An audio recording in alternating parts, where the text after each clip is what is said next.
We are at East Fort. Known as the heart of the city, it got its name from the eastern entrance to the fort built in 1747 AD by King Martandavarma when he was a ruler of Travancore.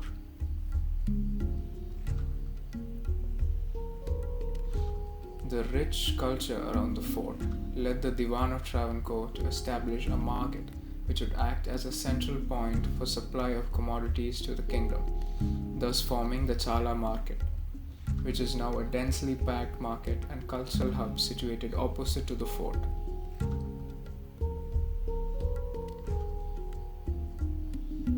This is the Gandhi Park, now serving as a space for leisure, was once a place of immense cultural importance as old rulers and political leaders would come together here to discuss the future of Travancore, paving the path to what it is today.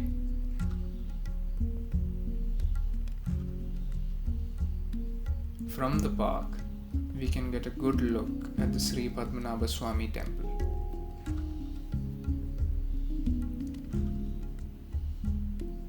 The name Thiruvananthapuram in Malayalam translates to the city of Lord Ananta, referring to the deity of the Padmanabhapuram temple.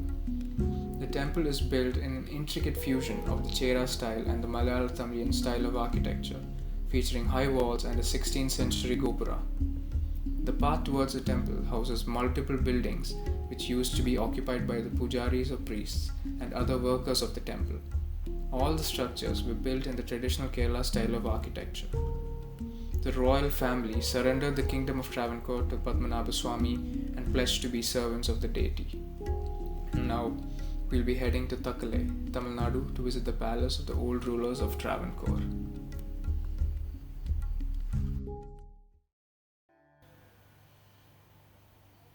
Over 400 years old, it is considered the largest wooden palace in all of Asia. Spread over 6.5 acres, every bit of this complex boasts of highly intricate woodwork, highlighting the skills of the artisans of yore. When entering the palace, the structure in front is called the Pumukha Malika, a building where public gatherings or important meetings were held. This is the Mantra Shala, the audience chamber where the king would hold meetings with their ministers. This space segues us into the incredibly large dining room used to hold large feasts with 1,000 people being able to occupy each of the 2 floors. The large wooden pillars and multiple beams which span across the ceiling really showcase the true craftsmanship of the time.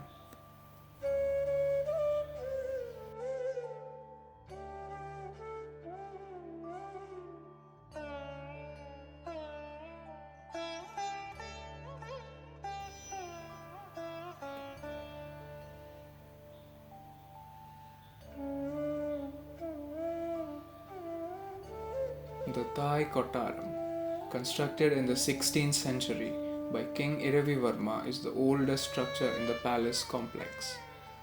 The rest of the complex was built as extensions to the Thai Kottaram by various rulers over the years. The Thai Kottaram served as the residency for the king and his family.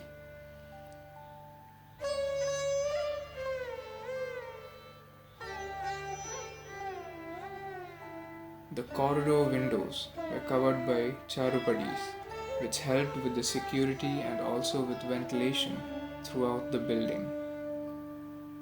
The king's quarters holds the Saparamancha Kattil, made of 64 timber samples with medicinal properties. The beams on the ceiling give us an example of the intricate woodwork of the time.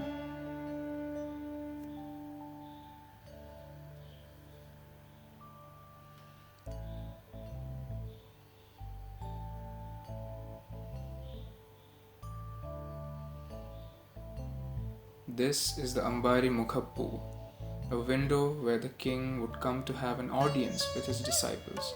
It is supported by rampant Vyali figures and is crowned with a conical roof.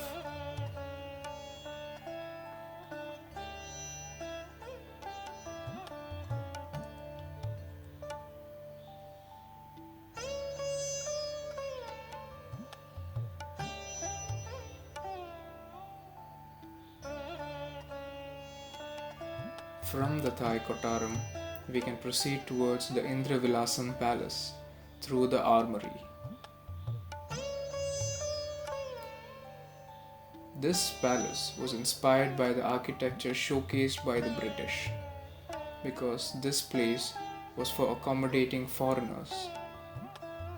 The outside leads to a beautiful British garden, which was to help the foreigners to feel comfortable in a faraway land.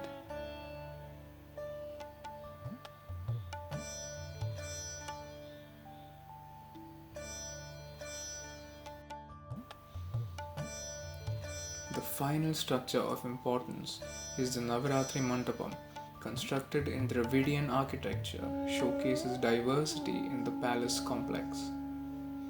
The performance hall is defined by ornately carved monolith pillars in the famous Vijayanagara fashion.